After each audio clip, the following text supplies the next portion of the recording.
Les outils classiques d'analyse économique sont-ils adaptés aux bouleversements mondiaux actuels?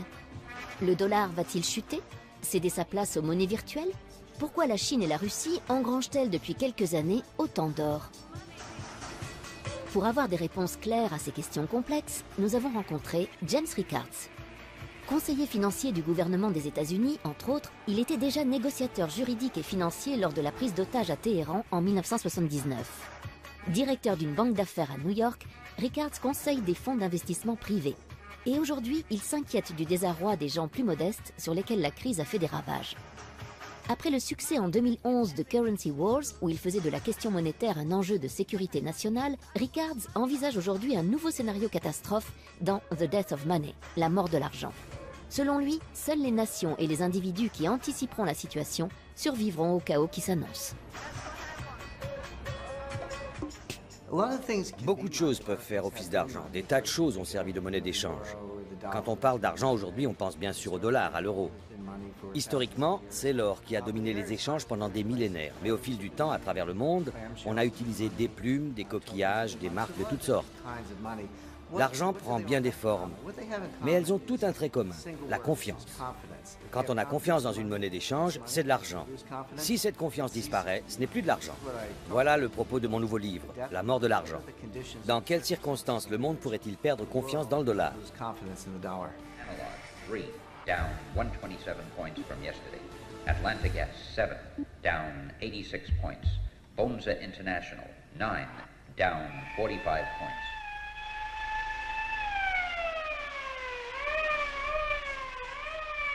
Jesus, look at that. Well, what is it? What's happening? What is it? A suicide epidemic? A war? No, the crash. The market is collapsing. En 2009, j'ai conçu et planifié le premier jeu de guerre financier. Ce projet a été financé par le ministère de la Défense américain, par le Pentagone, et réalisé dans un laboratoire militaire ultra secret près de Washington. J'ai engagé quelques spécialistes et nous avons échafaudé des plans en se disant « on va leur en donner pour leur argent ». C'était un jeu de guerre financier. On ne pouvait pas utiliser des armes conventionnelles, pas de bombes, pas de navires, ni de sous-marins. Nos seules armes étaient des actions, des obligations, des produits dérivés, des monnaies et des matières premières. Notre plan était le suivant. La Russie et la Chine mutualisaient leurs réserves d'or, émettaient une nouvelle monnaie indexée sur l'or par l'intermédiaire d'une banque à Londres et d'une chambre forte en Suisse. Ensuite, ces deux pays annonçaient qu'à l'avenir, les exportations énergétiques russes et les produits manufacturiers chinois devraient impérativement être réglés dans cette nouvelle devise. On tourne le dos au dollar, on va détruire le système fondé sur le dollar. Voilà le scénario que nous avons développé, et on s'est moqué de nous. Des professeurs de Harvard ont déclaré « C'est ridicule, l'or ne joue plus aucun rôle dans le système monétaire, c'est une référence du passé ». Eh bien, vous savez quoi? Depuis 2009, la Russie a augmenté ses réserves d'or de 70%, la Chine de plusieurs centaines de pourcents. On voit les Russes s'en prendre aux États-Unis en menant une guerre financière. Ce que nous avions imaginé est en train de se réaliser.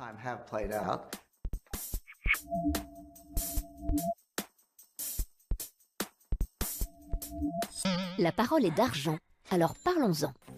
Pecunia, le mot latin qui désigne l'argent, vient de pecus qui signifie bétail. Pour les Romains, une vache était en effet l'investissement idéal, car échangeable contre du pain, du blé, des vêtements, etc. Mais le principe du troc montre rapidement ses limites. En 500 avant Jésus-Christ, l'empereur Crésus fait frapper la première pièce d'or, d'où l'expression « être riche comme Crésus ». La monnaie papier est créée 1500 ans plus tard, en Chine, sous forme d'une attestation de dépôt. C'est le premier pas vers la virtualisation de l'argent. Le paiement sans espèces apparaît au XIIIe siècle à Florence. Les riches commerçants signent des ordres de virement d'un compte à l'autre. Les premières cartes de crédit sont utilisées aux États-Unis dès la fin du XIXe siècle. Et l'année 2009 voit l'apparition du Bitcoin, la première monnaie 100% virtuelle. Elle n'est émise par aucune banque nationale et les transactions sont gérées selon un système aléatoire par un réseau d'ordinateurs. L'avenir dira si le Bitcoin est une monnaie sûre. Bien sûr, les États-Unis sont la première économie mondiale. C'est de loin le plus important marché obligataire dans le monde. La plus grande partie des réserves de change est libellée en dollars. Une crise du dollar, une crise de la dette souveraine américaine plongerait le monde entier dans la crise. Le système monétaire international s'est effondré 3 fois au cours des 100 dernières années. En 1914, en 1939 et en 1971. Ce genre de phénomène se produit tous les 30 ou 40 ans. Quand cela arrive, ce n'est pas la fin du monde. On ne retourne pas vivre dans des cavernes. Concrètement, les grandes puissances financières et commerciales se réunissent et rédigent de nouvelles règles du jeu. L'expression n'est pas de moi. Elle apparaît il y a plus d'un siècle pour décrire le fonctionnement du système monétaire international. Quand le système monétaire international s'effondre, ce qui devrait à mon sens se produire prochainement, il faut définir de nouvelles règles du jeu. Mais quelles sont ces règles et comment les gens peuvent-ils s'y préparer? L'illusion monétaire est un concept économique, je ne l'ai pas inventé. Concrètement, quand un gouvernement commence à faire tourner la planche à billets, l'inflation n'apparaît pas partout de la même façon. C'est un peu comme jeter un caillou dans une mare, les ondes de choc se propagent graduellement. Les individus qui sont proches de la création de la monnaie, les banquiers et les gérants astucieux de fonds de placement, en sont informés les premiers et ils achètent des actifs. Puis les ondes se propagent et l'inflation se généralise. On constate une inflation de certains actifs, un accroissement des prix à la consommation. Quand l'investisseur lambda entre en scène, il est trop tard. La valeur de la monnaie a été détruite et les gens bien informés ont accaparé toute la richesse. L'illusion monétaire caractérise la première phase, quand la situation paraît prometteuse alors que l'on fait juste tourner la planche à billets. Plus tard, l'illusion se dissipe.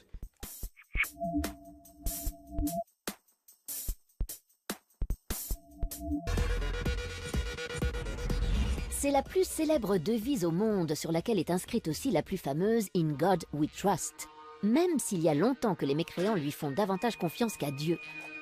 L'heure est grave, de plus en plus contesté, le dollar est même menacé de disparition.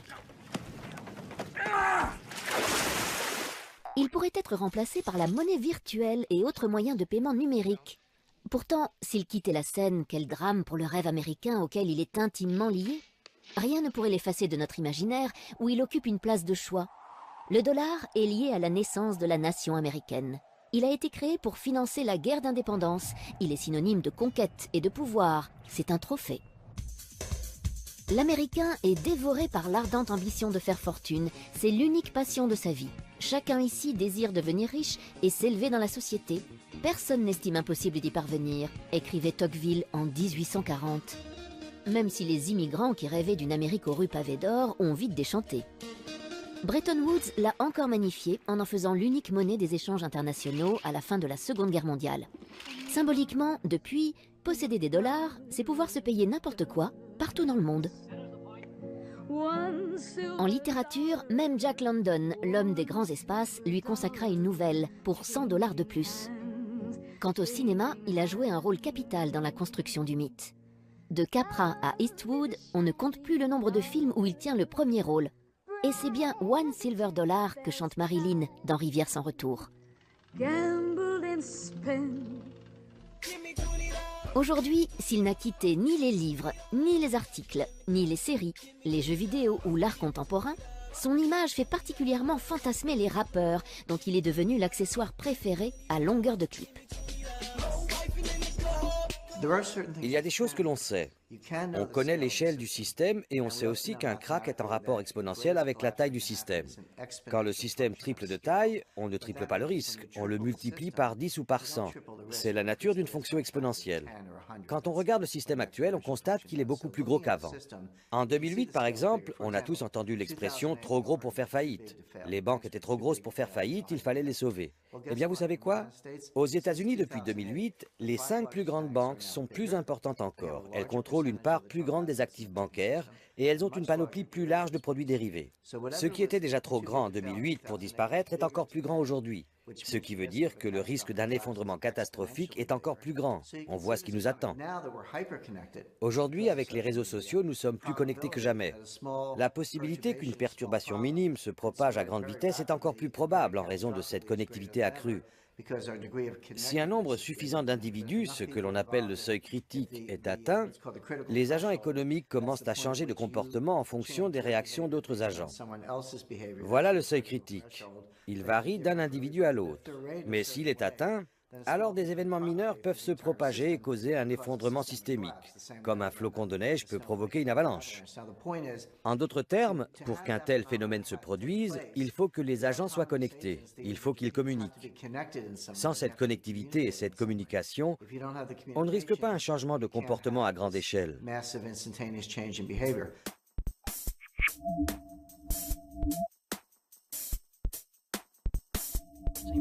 Qu'est-ce qu'un trader? Un opérateur de marché qui vend et achète des actions boursières de façon désormais totalement numérique. Depuis quelques années, il est devenu un personnage sulfureux et romanesque, comme un bandit ou un justicier. Caractéristique, il va vite, très vite, parfois aidé de quelques produits illicites. Il est riche, merci les primes, sa copine est belle, mais pas son langage. Selon le psychologue Robert Hare, 10% des traders peuvent être qualifiés de psychopathes, pourcentage 10 fois plus élevé que dans l'ensemble de la population.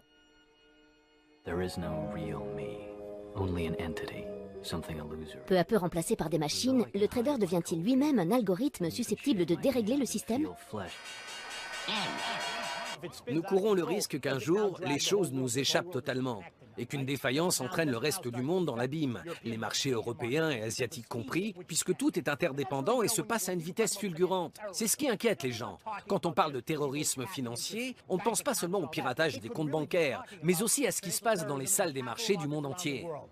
Parfois, la cote du trader s'effondre ou augmente par ailleurs, comme celle de Jérôme Kerviel, accusé par la Société Générale pour laquelle il travaillait de lui avoir fait perdre 5 milliards d'euros en janvier 2008. Accusé d'abus de confiance, faux et usage de faux, il a depuis été désigné par des centaines d'internautes comme le David de la finance contre le Goliath bancaire. Son jugement en cassation vient de supprimer sa dette de 4,9 milliards d'euros. Il a aussi rencontré le pape et entamé une marche Rome-Paris pour sa rédemption et pour changer son système de valeurs. Malheureusement, le pouvoir financier est global. Cela ne devrait pas être le cas. La finance et la banque devraient faciliter le commerce, pas le dominer. Les banquiers sont des parasites du système. Ils confisquent de la richesse dans le système. Ils ne créent pas de richesse. Qui crée de la richesse? Les inventeurs, comme Bill Gates ou Steve Jobs, ou des inventeurs en Europe, des créateurs d'entreprises, des gens créatifs. Voilà les vrais créateurs de richesse. Les banquiers ne créent pas de richesse. Ils s'approprient de la richesse grâce à un système perverti. Il faut renverser ce modèle de la finance. Il ne faut pas l'éliminer mais l'encadrer pour qu'il serve les échanges. Je comprends le fonctionnement du système et depuis que je m'occupe de finance, je suis scandalisé par sa dégradation. Le service a fait place à la cupidité. La création de valeur ajoutée a été remplacée par l'extorsion de richesse. Il est grand temps de le dénoncer.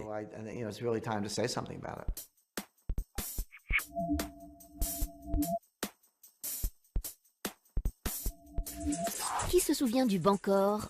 Un nom poétique pour une monnaie qui n'a jamais vu le jour. Imaginé par le grand économiste britannique John Maynard Keynes, le Bancor se voulait le nouvel étalon monétaire international émis par un organisme indépendant. Mais les États-Unis ne l'entendaient pas de cette oreille en 1944.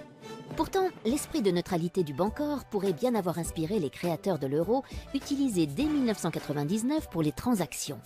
On retrouve au fondement de la monnaie européenne la même ambition de créer une devise supranationale.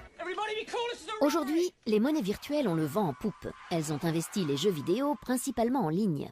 Sur Second Life, Entropia Universe ou World of Warcraft, accomplir une mission ou dérober un butin peut rapporter des Linden Dollars, des Project Entropia Dollars, des Adena ou autres PO.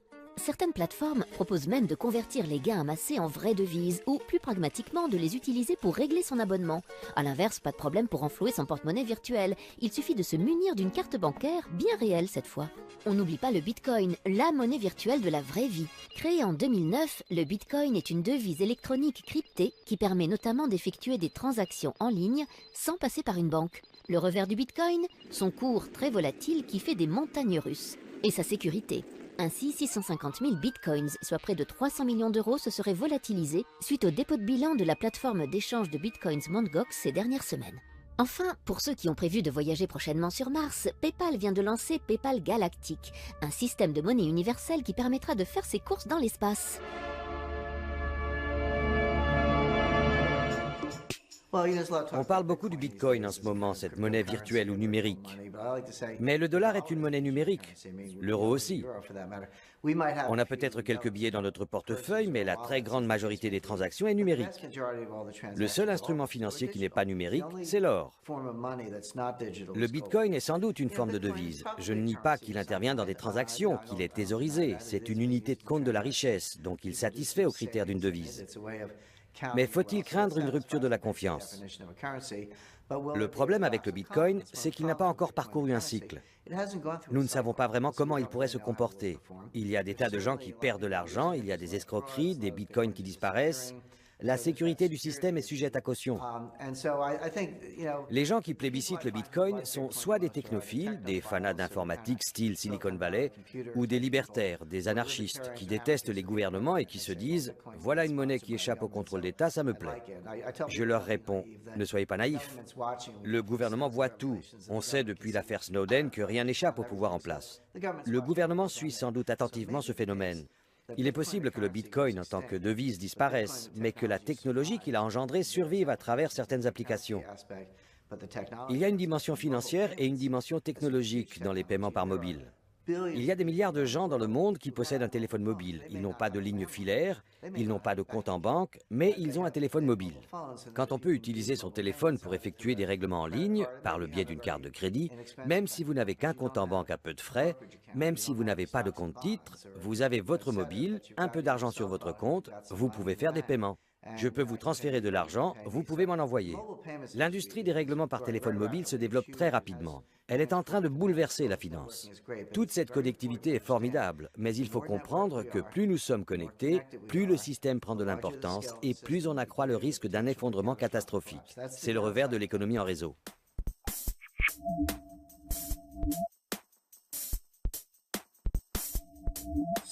Le monde compte environ 180 monnaies officielles. Et il y a les inofficielles, comme le Chiemgauer, dans le sud de l'Allemagne, ou la pêche, utilisée par les commerçants de Montreuil. À la bourse, le dollar, l'euro et le yen japonais sont les devises les plus en vue. La bourse la plus importante du monde est celle de Wall Street. En 2013, 7 000 milliards de dollars y ont été échangés. En deuxième position, le Nasdaq, qui est un marché boursier totalement virtuel. L'argent travaille vite, son unité de temps est la nanoseconde. Les ordinateurs traitent aujourd'hui les transactions en un milliardième de seconde. 1000 transactions en un battement de cils. En 2010, on comptait encore en millième de seconde. Ces transactions à très grande vitesse représentent 50% des échanges dans le monde, 70% aux États-Unis et 40% en Europe.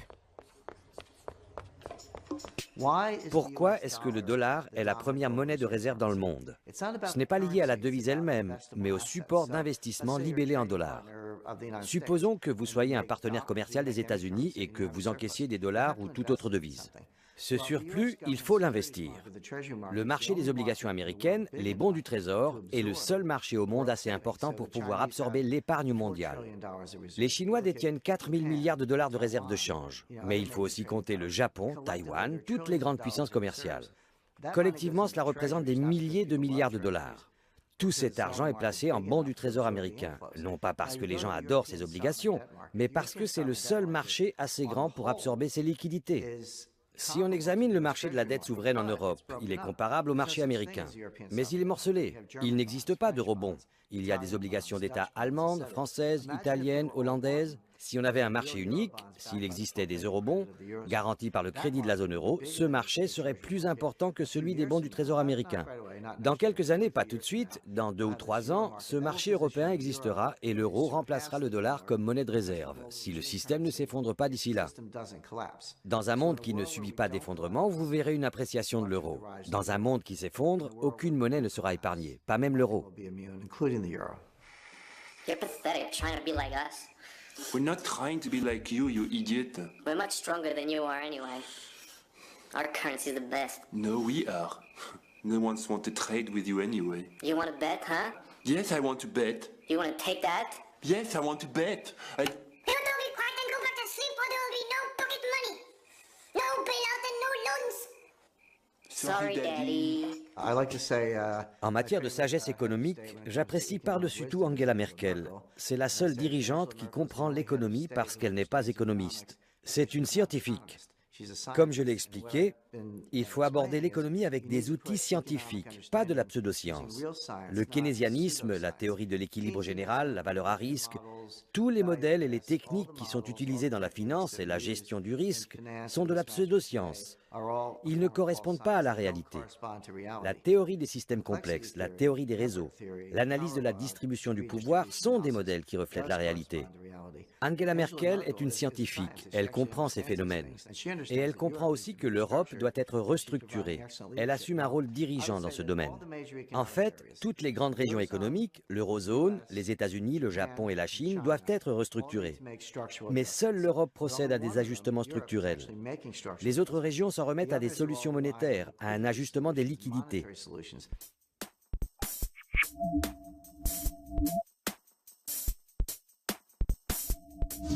Avec 1400 milliards de dollars, la Chine est le premier détenteur étranger de la dette américaine. Or, il existe une blague connue parmi les banquiers. Si tu dois 1 million à quelqu'un, tu as un problème. Si tu lui dois 1 milliard, c'est lui qui a un problème. La Chine et les États-Unis, c'est un peu comme une entreprise qui voit son plus gros client s'enfoncer dans l'insolvabilité. Faut-il lui prêter toujours plus en espérant qu'il va se refaire une santé, ou bien accepter sa perte et passer à autre chose? Autre problème, le client paye avec du papier qu'il imprime à volonté. Si la Chine s'affranchit brutalement du dollar, c'est l'effondrement du billet vert. Si elle le garde, c'est l'effritement de ses réserves de change. Sa tactique, c'est donc de s'en débarrasser en douce, une désaméricanisation progressive. C'est au moment de la crise du shutdown, en octobre dernier, que la Chine a mis en garde les USA en leur signifiant qu'elle allait réduire au maximum son exposition au dollar américain. Malgré les risques géopolitiques que cela comporte, la Chine a revendu en décembre 2013 pour presque 50 milliards de bons du Trésor américain. L'acheteur devient ainsi vendeur massif. En parallèle, la Chine mise sur l'or, car plus le dollar s'affaiblit, plus le cours de l'or monte, tant et si bien que la Chine est devenue en moins de 3 ans le premier consommateur mondial d'or devant l'Inde. La somme des réserves d'or de la République populaire de Chine a atteint une valeur record de 3 820 milliards de dollars. Pour éviter la crise diplomatique, le président du Fonds souverain chinois a simplement déclaré « Avec la future reprise de l'économie américaine, l'attrait de la dette américaine s'affaiblit. À long terme, ce n'est plus un bon investissement. » Reprise de l'économie américaine, oui ou non? Dans tous les cas, l'empire du milieu semble préparer l'après-dollar. En fait, les Chinois sont les plus grands fans du dollar. Nous leur devons tellement de dollars qu'ils veulent un dollar fort. Mais si nous dévaluons le dollar, que va-t-il arriver au cours de l'or? Il va monter. Les Chinois ont une couverture pour ce risque. Si le dollar perd de la valeur, ils gagneront de l'argent sur l'or. La Chine achète de l'or pour couvrir son exposition au dollar. J'engage les investisseurs à les imiter. Si c'est bon pour les Chinois, c'est bon pour tout le monde.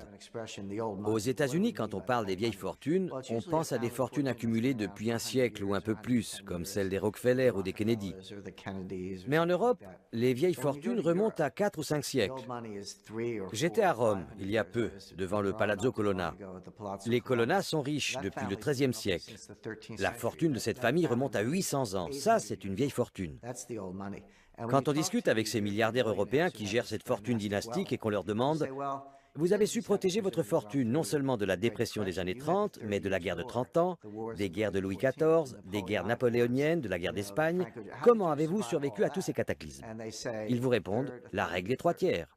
Un tiers en or, un tiers en œuvres d'art, un tiers en propriété foncière. » Prenons l'exemple de Warren Buffett. Warren Buffett a toujours dit du mal de l'or. Mais qu'a-t-il fait? Il y a quelques années, il a acheté les chemins de fer Burlington Northern Santa Fe. Il a acheté tout le réseau, il l'a privatisé. Il n'est plus coté en bourse. Qu'est-ce que c'est une compagnie de chemin de fer?